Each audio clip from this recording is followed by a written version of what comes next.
दोस्तों, प्रेगनेंसी के दौरान हमेशा आपने डॉक्टर को ये कहते हुए सुना ही होगा कि आपके पेट में पानी की कमी हो गई है, जिसके कारण आपके बच्चे को खतरा हो सकता है। तो दोस्तों, आज का वीडियो है ओलिगोहाइड्रोएमनियोस यानी कि गर्भावस्था के दौरान पेट में एमनियोटिक फ्लूइड की कमी हो जाना। तो ये दरअसल क्यों होता है, इसके पीछे क्या रीजन होते हैं, इसकी सारी जानकारी मैं इस वीडियो में देने वाली हूँ, इसलिए वीडियो के अंत तक जरूर बने रहना। दोस्तों, ये एमनियोटिक फ्लूइड बच्चे के लिए एक लाइफलाइन की तरह ही काम करता है। इसमें बच्चा पूरे थ्रू आउट प्रेगनेंसी रहता है, उसमें जंप करता है, स्विमिंग करता है, कूदता है और वो आपको फील होता है थ्रू किक की तरह।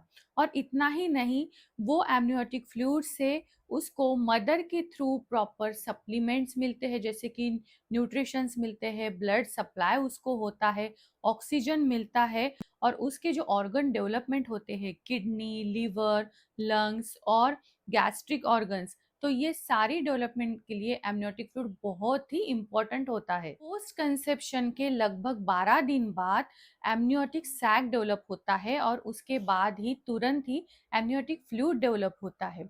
प्रेगनेंसी के सेकंड ट्राइमेस्टर में बच्चा एमनियोटिक फ्लूइड में ब्रीथ करता है और वो फ्लूइड स्वॉलो करना भी स्टार्ट कर देता है, जिससे उसको सफिशिएंट मात्रा में मदर से न्यूट्रिएंट्स मिलते हैं।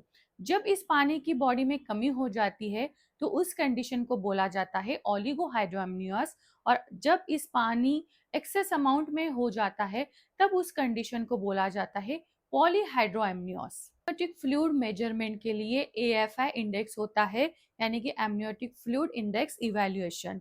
तो दरअसल ये प्रेगनेंसी के किसी भी स्टेज में हो सकता है, बट ऑफ द केसेस में ये लास्ट ट्राइमेस्टर में देखा गया है। ये लो एमनियोटिक फ्लूइड के क्या क्या मेन कॉजेस होते हैं? तो नंबर 1 है any congenital abnormalities. Down syndrome के चांसेस उनको दिखते हैं, तब वो आपको एमनियोसेंटेसिस करने के लिए रिकमेंड करते हैं। तो ऐसे केसेस में, कंजेनाइटल एबनॉर्मेलिटीज के केसेस में, बच्चे की किडनी प्रॉपरली फंक्शन नहीं कर पाती है, जिसके वजह से उसको वो यूरिन पास नहीं करता है, which is the main ingredient of the amniotic fluid. दूसरी प्रॉब्लम है rupture of the membrane.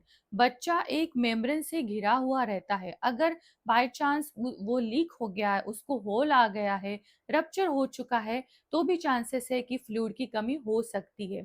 Third है प्लासेंटा की एनी एबनॉर्मेलिटीज। कभी कभी प्लासेंटा ही सफिशिएंट नहीं हो पाता है कि वो बच्चे को प्रॉपरली ऑक्सीजन प्रोवाइड करे, ब्लड सप्लाई, न्यूट्रिएंट्स प्रोवाइड करे। ऐसे में जो बेबी है वो फ्लूइड को रिसाइकल करना ही स्टॉप कर देता है, उसके वजह से भी फ्लूइड की कमी हो सकती है। नेक्स्ट है post due date of pregnancy. मतलब आपको एक ईडीडी दी जाती है जिसे बोला जाता है एक्सपेक्टेड डेट ऑफ डिलीवरी, और उससे भी अगर कुछ वीक्स या डेज पास हो चुके हैं तो हाई चांसेस है कि आपका एमनियोटिक फ्लूइड धीरे धीरे कम हो सकता है।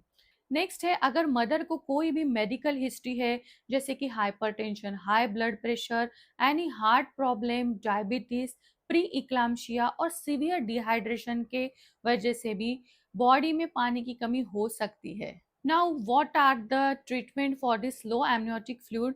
तो सबसे पहले तो दोस्तों आपको रेगुलरली डॉक्टर के पास चेकअप के लिए जाना है। आपको जो जो मंथ में सोनोग्राफी के लिए बोला गया है, उस मंथ में आपको प्रॉपरली सोनोग्राफी की है।